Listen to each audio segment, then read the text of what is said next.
I'm telling you, you're going to hear more about gold revaluation, about dollar devaluation, about lower interest rates, about Fed losing independence, about a shift, a rotation, as Michael Oliver calls it, once in a 50-year rotation from one asset class to another. These things are all converging. So I don't know, this is the time. And I'll stick by that. And I mean it in my soul. This is the time. This is Kaiser Johnson with Liberty and Finance, and these are the Miles Franklin weekly specials for September 8th through September 15th, 2025, while supplies last. First this week, half-ounce gold eagles are just $89 over melt per coin. Next, assorted 1-ounce silver rounds are $1.59 over spot per ounce. To order our specials or any of the many other options we have available, call us at 1-888-81-LIBERTY. That's 1-888-815-4237. We're available after hours and on weekends, and we look forward to speaking with you. Welcome back to Liberty and Finance. We're always glad to have this returning guest. Andy Schectman is the CEO of Miles Franklin Precious Metals. He joins us every week for a weekly market update. Today is Monday, September 8th, 2025. Andy, thanks for coming back on Liberty and Finance. It is great to be here. Done again. Thanks for having me, my man. Wouldn't be anywhere else. If we get a chance to do this, we try to do it every week and to get your insights, because you're always scouring the news feeds looking for the trends that people need to have their eyes open to, because they're not going to hear about this stuff on the mainstream financial press. One of the things that absolutely is in our face as of Friday and over the weekend is a all-time high nominal close for gold. And yet, as you've pointed out, from the mainstream financial press. Maybe you should start there. Yeah, no one really is talking about it, which is kind of crazy.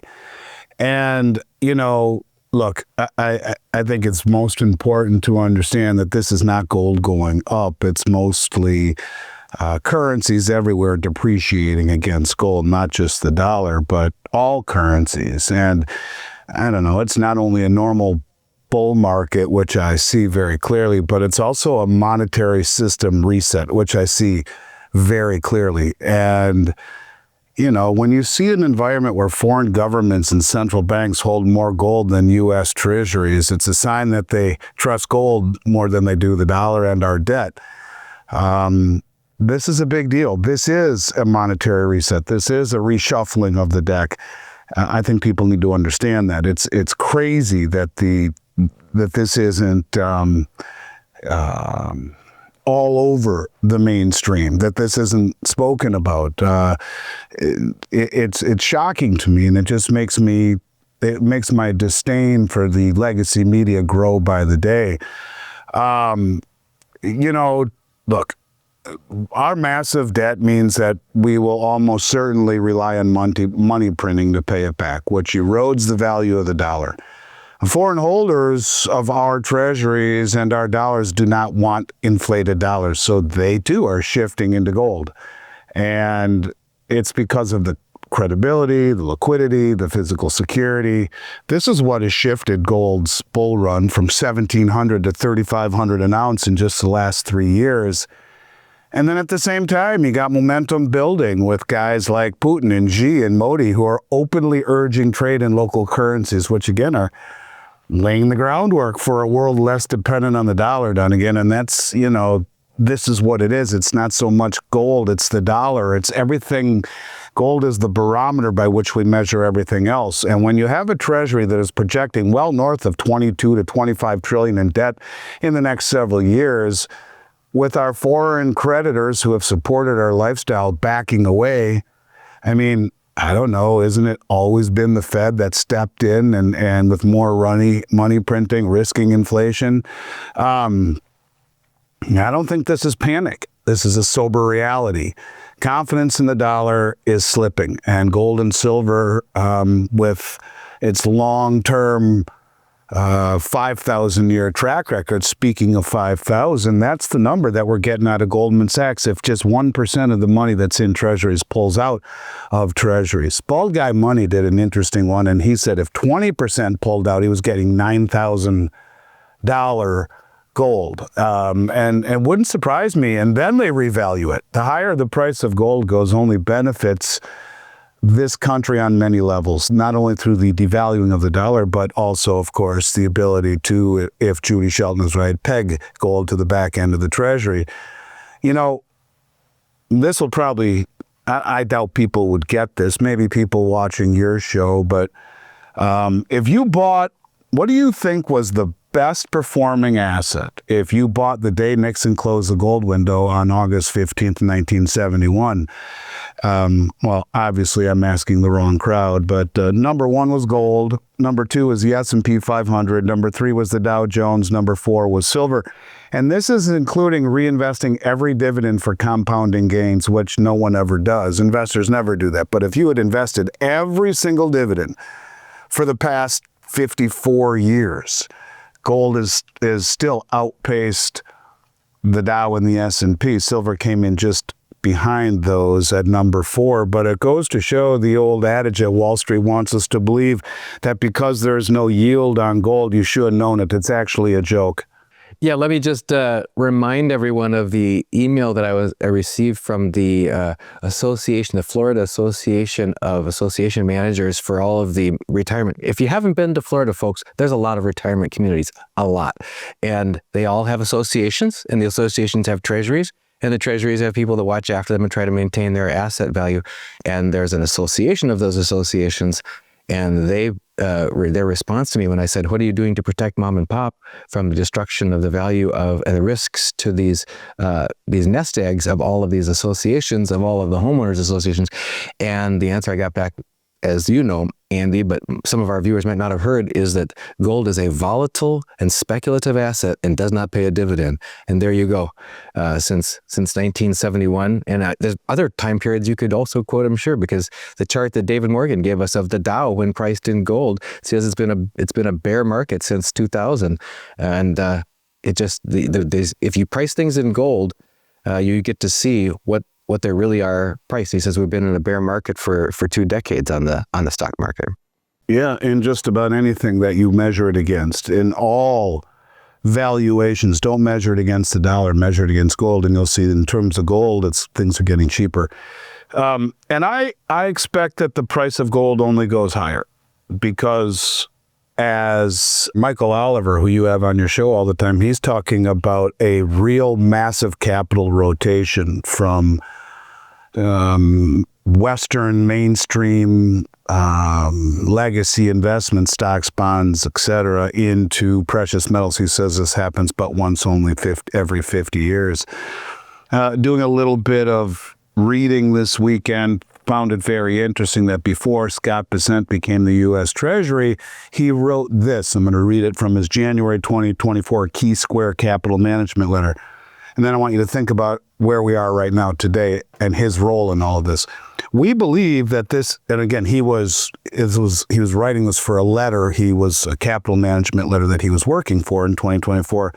We believe that this inappropriately easy policy, monetary policy they're talking about, inflated the dot-com equity bubble. Our best case is that a re-elected Donald Trump will want to create an economic Lollapalooza and engineer what he will likely call the greatest 4 years in American history. In this scenario, here's the important part. The greatest risk factor, in our opinion, would be a sudden rise in long end rates. I find it interesting. I think this explains why he's so much into gold, and this is where we're going. This is the path that we are heading on. I also found it interesting that Bessent just also advocated for a comprehensive independent review of the Federal Reserve. He called for scrutiny of the entire operation, its monetary policy, its regulation, its staffing, its communications, blah, blah, blah. He argues that the Fed has strayed beyond its mandate and needs to regain credibility as a non-political institution. He said that the Fed should relinquish its banking supervision duties and limit economic intervention, particularly unwarranted bond purchases outside of crises. But this aligns with President Trump's effort to increase influence over the Fed. So if that happens, you look at Stephen Mirren being put in, and Trump's attempt to sever the independence, if you will. Isn't that exactly what Goldman Sachs was warning about? That the political control harms its credibility, increases inflation, undermines its trust. Bang, gold goes to 5,000. So it's happening right now. I mean, you can see it as being undermined. And so, I think that one should expect gold to go much higher in the face of a dollar going much lower and the Federal Reserve losing independence, as Goldman Sachs has so eloquently spoke of. Well, I want to interject and agree and underscore something you said. We said the Fed is straying beyond its charter, or Besant said that, the Fed straying beyond its charter. So when we interviewed Dr. Judy Shelton, of the former financial advisor to Trump in his first term, said that it was absolutely, it's part of one of the few responsibilities they're supposed to have is stable prices. And she said, what do you call stable prices other than stable prices? They don't change, 0% inflation. And yet, when there was that meeting that she described where the Fed explicitly discussed that what is the definition of stable prices? Maybe it means a stable rate of change of prices, like 2%. And then we know recently the Fed Chairman Powell saying, well, we don't think we can hold to 2%. It's going to be more than that for a long period of time. And they finally admit that it's much farther than that. So this whole abandonment of their duty to maintain stable prices means that the destruction, they're saying the quiet part out loud. They're going to continue, and they're going to accelerate at continuing to allow exponential decay in the purchasing power of the dollar. How is that their mandate of stable prices? Yeah, that's just it. It's not. Shifting gears a little bit, we've talked every single month since the beginning of the year about all of the gold being delivered into COMEX. Not all of it is leaving. A lot of it is. So far, there's been just shy, 3,626 contracts. I read this over the weekend, so I don't know how many more have stood for delivery. That's a $1,305,360,000 worth of gold in just the first few days of the September contract. At the same time, there was 10,599 silver contracts delivered. That is worth $2,225,790,000. So, I mean, every single month there's billions and billions and billions coming in, and before it's all said and done, it'll even be more. People wonder ways by which they hold the price down with all of these deliveries. One of the ways is through GLD and SLV. In SLV right now, the short position, which is controlled, by the way, SLV by custodian is BlackRock and JP Morgan. The short position in SLV increased by almost 20% to 53.97 million shares. And as Ed Steer says in his own words, this is fraudulent beyond deception, as there is no physical silver backing any of it, as the SLV prospectus requires. Crazy, to be honest with you. It truly is. You look at a period of time where all of this metal is coming in, where deficit spending has gone so far out of control that the Fed is really losing control of interest rates, in my opinion.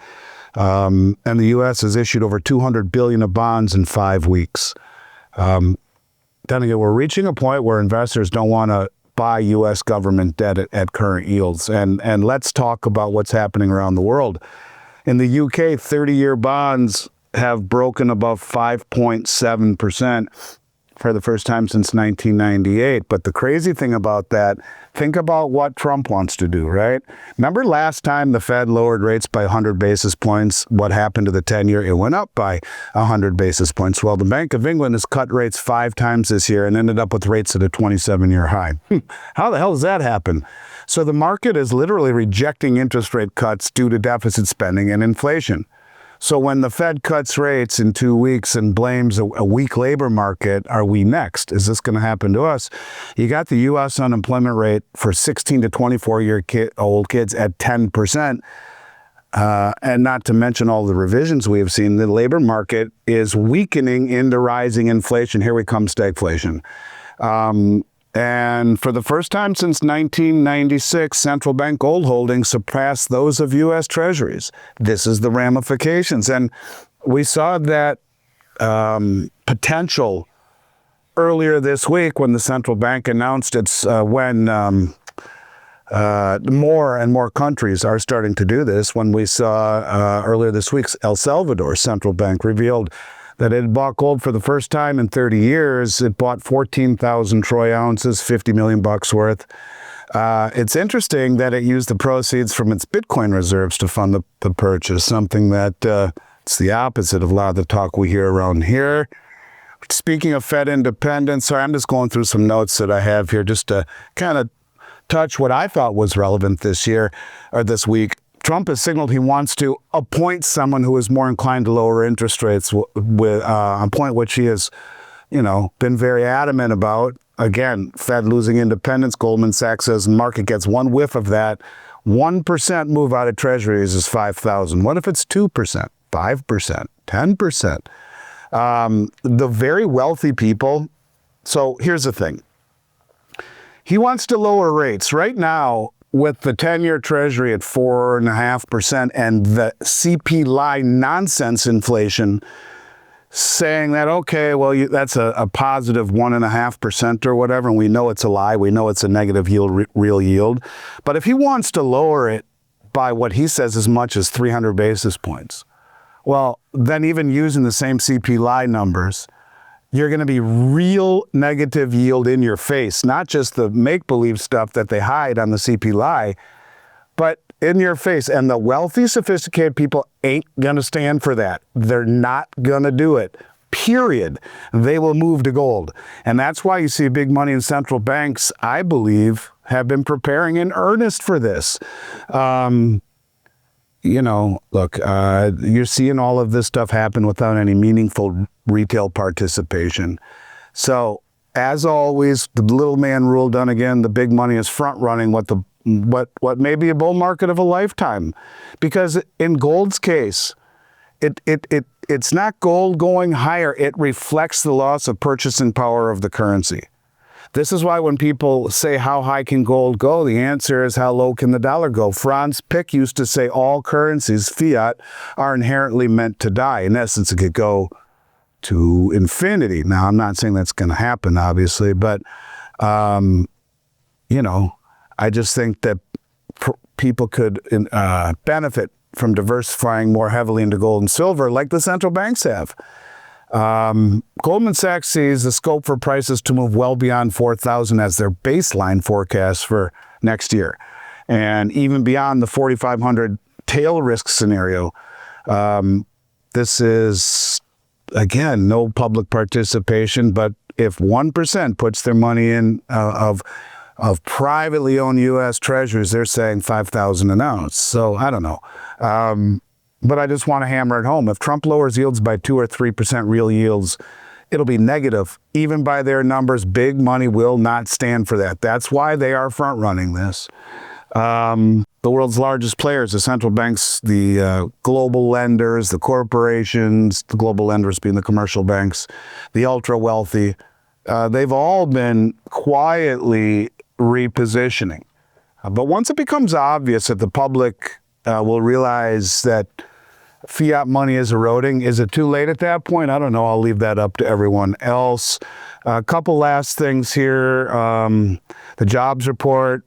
The consensus was that between 40 and 100,000 jobs would largely greenlight a 25 basis point rate cut. But we would need a massive, massive outlier for the Fed to cut by 50 basis points. Well, we got that outlier. The BLS reported that in August we only added 22,000 jobs, not the 79,000 jobs that were expected. But More importantly, June was revised from 27,000 to negative 13,000. It's the first negative print since 2020. They keep revising these jobs numbers. Remember what happened with July and August, those numbers. To the ugliest part, in my opinion, of the jobs report was the number of full-time jobs. They fell by 357,000 jobs. That's the second consecutive month of full-time job losses, while part-time jobs surged by 597,000. So you lost 357,000 full-time benefit-paying jobs, and you added 597,000 part-time. Kind of seems like people are working 2 or 3 jobs to make ends meet. It gets worse. The number of native-born workers fell by 561,000 to 132.474 million. This was the biggest drop in quite some time. At the same time, foreign-born workers increased by 50,000.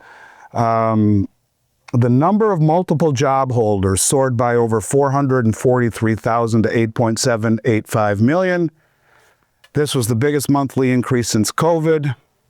And another indication of how stupid the jobs report in the Bureau of Labor Statistics. We should just pull the L out of it, and it should be called the BS. They continue to do this stuff. Now, next week, I think, is it next week? I think it is. They are supposed to revise job growth figures from early 2024 through early 2025. Forecasters have thought that job growth would be slower than previously thought. Now you're getting analysts saying revisions anywhere from 475,000 to 1 million jobs will be revised out. Originally the number was 1.76 million. They're talking about revising 1 million out of the 1.76. I think, let's see, I got maybe 2 or 3 more things left to say. I found it interesting that Trump says that the United States has lost India and Russia to China.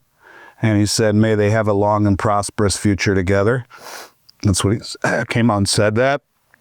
And maybe that's because both India and China confirmed to boost their ties to reduce the effect of Trump tariffs at the Shanghai Cooperation meeting. Moody called for stronger relations between the Asian neighbors to minimize the impact of the decisions made by the U.S. without naming Trump. Modi on several occasions called out the West for selfish decisions and vowed that India would never compromise on the requirements of its people, especially their farmers. Not sure what that's all about. I did find it interesting that in an official statement later in the evening said that the SCO had decided to establish a development bank and accelerate consultations on a series of issues related to the financial institution's operation. In other words, this is going to be connected also hand in hand with the BRICS New Development Bank. Now you have the Shanghai Cooperation New Development Bank. Remember, I always said that these would merge, SCO and BRICS. They're going to merge. They have the same goals and largely many of the same participants. India has more to lose by ending its purchase of Russian oil than it does if it stopped trading with the United States. Even though we're their largest trading partner, it amounts to less than 2% of their GDP. 1.9%. I think we're getting to the end. And that is it with the exception of one other thing. We're seeing insured deposits shrink out of the banks. In particular, the regional banks and the small banks. And a lot of money is finding competition with digital banks and stable coins. And wait till you see what happens with all of these stable coins, with fintechs and stable coins offering higher yields and lower fees and instant transfers because they don't have brick and mortar, they don't have ATMs and all this stuff. We're not out of the woods yet with the banks. And the more we start moving towards this digital system of stable coins, you're going to massively erode the stickiness of bank deposits, and which has been the foundation of bank stability. If the Fed cuts rates, banks are going to earn less from lending but still need to pay competitive deposit rates, which squeezes the margins and makes the weaker regional banks more vulnerable. Think of Bank of Lindsay, Oklahoma. I don't know. I think that the end of the banking issue is not behind us. If one major institution cracks in confidence, the fallout could be severe because you're going to see a greater concentration of money move out of the small and regional banks, both into the too big to fail banks, like we've always talked about. This is what they want. And also into a handful of these fintech institutions, which again will all be one-to-one backed by U.S. dollars and Treasuries. And that is all I got. Happy to answer any questions or any comments. And I made it easy for you today. No problem. I really appreciate your broad overview. You see so many different aspects that are happening at the same time. It helps all of us. Several points on those that you made. Ed Steer is going to be on recording tonight. He also was talking about you mentioned that not all the metal that's making it into the COMEX is leaving the COMEX. He talked about this phenomenon of actual silver hoarding. He says, you look around, it's happening. It's happening in SLV, it's happening in PSLV, it's happening in the vaults. He mentioned a whole bunch of different vaulting organizations that report numbers. And it's clear, even though the mainstream retail financial public, mom and pops, not getting involved in a material way yet, that big money is. I don't know if you want to touch on that as far as the vaulting, the above ground hoarding. These hoards of physical silver are in fact growing by those who are early entrants in the field. Oh, there's no question. You're seeing, the numbers in all of vaults except the LBMA, which is going the opposite direction. But yeah, you're seeing massive. We're seeing really large orders even in the retail side. We're just not seeing the huge volume. But seven-figure orders are no longer the exception at all. But yeah, you look at the COMEX numbers, there's a massive amount of hoarding. You look at the amount going into the world's ETFs, it's huge. So I hate that part of it, SLV, which is really a tool for manipulation because of the naked shorting.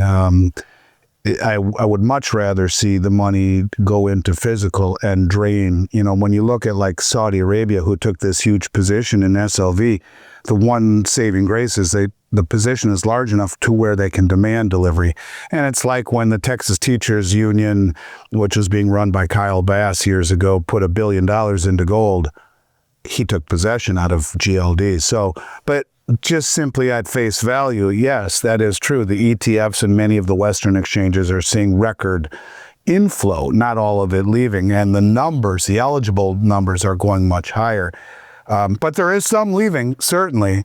But you're right. It is very obvious that there is a huge amount of hoarding. This will promote very possibly that short squeeze that everyone's been waiting for, because there's just not enough in the way of those size good delivery bars in the West to protect. In fact, even BlackRock wrote in the prospectus of SLV that be careful if you're short, because there could come a time when there isn't enough silver to cover those positions, and it's a big threat. Now you're talking a squeeze and the price goes up parabolically and bankrupts people. So ultimately, that would be where I think this is hedging or heading to. The first step would be taking huge positions and hoarding it, not selling it at prices anywhere near where we are now, because, just taking where we are right now, if you look at gold right now at 3640, call it, and if we divide 3640 even by 70, which is way higher, that's $52 right now. It should be massively higher than it is right now. And if you did it by the average, even call it 40 to 1, where it's been about 45 to 1 for the last 100 years on average, you're looking at $91 an ounce silver. Is that out of line? No. And at 45 to 1, it's still 7 times higher than it's coming out of the ground at. So, 91 times 7, in theory, $700 an ounce silver. I'm not saying that's going to happen, but is it the craziest thing to think of? If you take 34 or 3640 divided by 7, which is the geologic ratio. It's actually 520, so let's get a little bit more realistic. But $520 would represent the current geologic ratio. But what happens if gold keeps going? Put gold at $5,000 an ounce, like Goldman says, and divide by 70, and you got a lot. You got $350. Or put it at $5,000 and divide by 90, where we are right now, $55. Silver's going much higher, for sure. Another thing you were touching on there was the UK bond market looking just horrible. We talked about that last week, and it's not just UK. Japan looks horrible. Almost all the major and they're all playing by the same playbook. All of these fiat Western governments have all been on this jag of just trying to paper over their debting problem and that of unlimited spending by just destroying their currency. And it's showing itself, as our mutual acquaintance Gregor Manarino talks about, on the long end of the curve getting out of control, and that it spells a lot of rough times ahead. And you mentioned the smart money, the big money, is taking their positions now, and that's another thing. We keep getting calls from either real estate owners who own large swaths of homes or rental properties that are selling those, or commercial properties that are selling those, and they're not comfortable putting those proceeds in the bank or in treasuries anymore. That would have been the go-to before. Can you talk to us briefly about, and you did, but again, about the predicament that big money is having as they're trying to move out of the stock market, out of the real estate bubble, and they're going, uh-oh, where do I put my proceeds? What's the old bag of tricks? Why don't those work anymore? What are they looking at? I mean, the old bag of tricks would be you put it into treasuries earning a fair rate of return and let the laws of compounding be your friend. Back in the day with 9% interest every 8 years, your principal would double. And, if you had 9% interest and millions of dollars, that's fine. Double every 8 years. The law of 70 seconds. 9 into 72 is 8. Problem is that where we are right now, the inflation is far higher than the rate of return. And so a real negative rate of return makes bonds a no-start. I mean, it's a no-go. And so then what? Do you put your money into an equity market where valuations are higher than at any time, even the 1929 crash of the stock market, anytime ever, at a period of time when you have the largest ever margin debt by the retail public, the largest ever exposure to options by the public, and the largest ever participation in the stock market by the public, as the insiders are literally moving the other direction. You put it into real estate when 30 years worth of suppressed interest rates have created great distortions. And where do you put it? I guess, municipal bonds, but aren't the municipals or the municipalities in trouble too? Yeah, I have to weigh in on that one, because that's where Mitch Wexler, who was one of the whistleblowers in the real estate tax scandal, and you just mentioned that 4 decades of artificially suppressed interest rates have created a bubble, a monster bubble in real estate. But that's not the only factor that's been doing it. The other is that all these school districts and all these municipalities across the entire country, and Canada, by the way, Canada's even in worse shape supposedly, have kept pumping up their assessed values of homes to hide their exponential runaway debting, so that if you take the actual municipal bond load, the debt, which is very difficult to get for most communities, and divide it by the number of households in that community, you get a number that 36% of the homeowners can't pay, or their home valuations don't even support, which means if you look at it through the lens of what happened in 2008, 1/3 or more, up to 35%, 37% of homeowners in the U.S. could lose their property if it had to get marked down to fair value, because they'd be upside down, and they would own more on it, and there's more debt already owed to these communities have debted like drunken sailors, and nobody's been accounting for that. Sorry, I had to jump in there because that's a big story. No, that's great. I mean, you're right, and maybe God bless. DeSantis down here in Florida, who's trying to get rid of property tax. But you're right. And So all of those distortions that are created through suppression of interest rates, there's always consequences, some intended, some unintended, that happen through messing with Mother Nature. And you're right, the house values have come down because no one wants to move based upon the value or the rate that they're locked in at. And Trump talks about lowering rates to make new houses more affordable, but really it would be higher rates that would make them more affordable, not lower rates. Yes, you can take out more debt with lower rates, but higher rates would find that equilibrium finally between interest rates and assets. In a low interest rate environment, assets really go to the moon. And so by lowering rates and devaluing the dollar, again, you're just benefiting the 1% whose assets will continue to march higher in that environment. These are very, very crazy times. So where do you put your money? Because of the suppression in interest rates and the distortion of asset prices for all of these years, asset prices, to invest into assets right now at all-time highs, you have to wonder, do they continue to go higher? I just happen to believe that there are very few places that offer the kind of appeal right now, not always, but right now that gold and silver do. And I think you are seeing sophisticated investors wake up to that. Again, who the hell is taking possession of billions of dollars worth of gold and silver every single month? Now, when I say possession can be held in your personal storage account unencumbered in a COMEX vault, sure, or it can be taken off the COMEX. Both are happening, but big money nonetheless. This is money that is not just big; it's sophisticated, it's well informed. I think that's kind of the key. But when you see this, not only the front running by the central banks, whoever's doing it here in the United States, when you see the absolute certainty that you're going to see a devalued dollar and lower interest rates, which will, what's that going to do to the back end of the market? Are there ramifications in the banks? All these things are connected.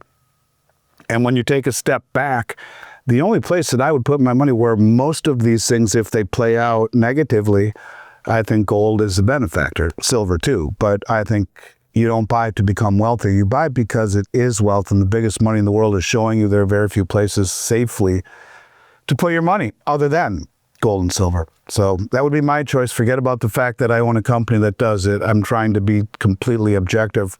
I don't know, man.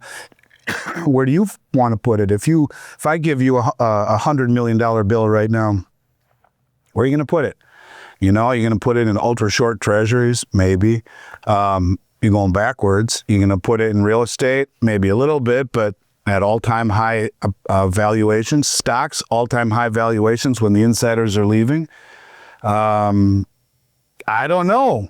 The choices are fewer and further between. How about gold and silver, which have no counterparty liability, that have outperformed everything, that the biggest money in the world is copiously buying, and many are securing their own. So central banks, commercial banks, very large institutions, and sophisticated investors. So take your pick. Trust me, or listen to what I have to say, or don't. I mean, I spend a lot of time trying to figure it out, and I'm speaking not to you, I'm speaking to everyone out there. I mean, I don't know. I don't know where else to put it, and I think hard about it. I mean, you can put little bits here and there, but the trade-off between risk and reward in so many places right now, in all of this unknown monetary, soup, I think there are a lot of things that just aren't worth the risk right now. Certainly, you've pointed out that internationally, and Alistair McLeod, who we're going to interview later this week, reminds us that it's always the people inside the country that are the last to wake up to the destruction of their own local currency within their jurisdiction. All the foreigners figure it out first, and they position themselves accordingly. And it's always the people inside who have normalcy bias and wait till the last minute, and then by then it's too late to have been an early mover. So that's another example, is all of the very astute people around the world who are pivoting away from the dollar and the treasury and into gold, for example. Also, I asked Rick Rule the same question. He's an asset manager. He's been the CEO of a company full of asset managers. And he's talked about you have to maintain bullion liquidity because let's just say, and he's a favor of, say, productive farmland. And you know that Bill Gates and Chinese interests and others have bought up quite a bunch of farmland across our country. But how liquid is that? If you need liquidity, that's not going to be portable and it's not going to be necessarily subdividable and it's not liquid. So it's not really the same as money. It's not really money. And that's one of the things that a lot of these higher net worth clients that are reaching out, that are selling their real estate or selling their businesses or trying to strategize are getting really uncomfortable at deposits that they have in the bank, are saying, where else do I go for safety and liquidity? Any further last words from you? But I will say this, if you look at the amount of deposits held in banks, it's falling, which tells me the wealthy people don't keep their money in cash. They don't. And that's why they're wealthy. This is specifically why the wealthy people own assets. Because what has happened in the last 8 months? Gold's up 40%, the dollar's down 11%. Look at the value of the dollar since you were a kid. I talk about this, I've mentioned many times probably on your show, when my parents got married in 1963, my dad said he could live, he and my mom, on $6,000 a year, easy. And after a while, after saying that, I'm like, this can't be true. I just looked it up the other day. What is the average salary in 1963 in the United States? It was 10 grand. So, he was just first year out of college. That's fair. And you could live comfortably, 2 people. I mean, how many people can live a month right now on 6 grand, or a week these days, it seems? It's, I just think that the value of the dollar is dying, and it's starting to become exponential. So keeping your money in dollars is the worst thing to do. Assets would be far better. And what assets can you choose right now in a position just like this, where because of distortion in interest rates, these assets have all become gotten to a level where price discovery is questionable, to say the least. So yeah, I think that. And it's funny because gold and silver were the ones that were always held down in that environment. To support this illusion, remember, low interest rates, Gibson's paradox says low interest rates is completely inverted to the value of gold. So if you have low interest rates, you should have high gold, and vice versa. Well, if you're going to suppress interest rates and you're going to hollow out your manufacturing, you might as well kill the canary in the gold mine. And that's why they did it for so long. They stepped on gold and silver to support this illusion. And they're being called out on it now by sophisticated investors. It's coming to an end. You're going to see gold and silver continue to go higher, and you're going to see the dollar lose value. Remember, Stephen Mirren, who wrote the Mar-a-Lago Accord, who's on the Fed right now, talks about it. Trump talks about it. Besant is talking about it. They want a devalued dollar. They want low interest rates and a devalued dollar. In that environment, you get inflation, you get high asset prices, you get high cost of living, and easier to pay off your debt. You stay in dollars, you're going to go broke. And as Rick says, you're not a contrarian, you're damn well going to be a victim. This is the time. It's getting to that hockey stick stage part. And I don't know, do a little due diligence on your own, folks, and you'll see that a lot of what I'm saying has teeth to it. Nothing ever works out exactly the way we think, but I see this just as clearly as I did the BRICS way back when, and when no one was talking about it, I was. Now everyone is. I'm telling you, you're going to hear more about gold revaluation, about dollar devaluation, about lower interest rates, about Fed losing independence, about a shift, a rotation, as Michael Oliver calls it, once in a 50-year rotation from one asset class to another. These things are all converging. So I don't know. This is the time, and I'll stick by that, and I mean it in my soul. This is the time. Well, Andy, I know that the specials aren't finalized yet for today, so we're going to have to put them by the time that this posts this evening in. We'll add those in, and we're just grateful always for your insights, because your insights are timely and timeless. How can they be both timely and timeless? But it's true. That's a mind bender. I'm going to try and figure that one out tonight, and maybe I'll have an answer for you next week. But In the meantime, I always love being here, and I wish you and yours a great rest of the week, everyone else out there, and look forward to picking up where we left off next week. And folks tell me sometimes, because the timing of our weekly market updates has moved around. Sometimes it used to be Wednesday nights, and it was Monday nights, Tuesday nights. You'll never miss it, guys, if you're on our free mailing list. So you just go to libertyandfinance.com, put in your email address, click submit, and then confirm on the confirming email, and we'll always get you one email in your inbox per day. We won't share it with anybody else. Completely private, but you won't miss a single weekly market update with Andy that way, because you always have the link and you'll have the weekly specials in there too. So Andy, just as always, on behalf of all of our viewers and subscribers, and that's across YouTube, Brighteon, Rumble, SoundCloud, Google Podcasts, Gab, Getter, we're all over the place. We're expanding our platform as we go, and grateful for your presence here with us on Liberty and Finance. Always good to be here with you, my man. You stay well. See you next week. This is Kaiser Johnson with Liberty and Finance, and these are the Miles Franklin weekly specials for September 8th through September 15th, 2025, while supplies last.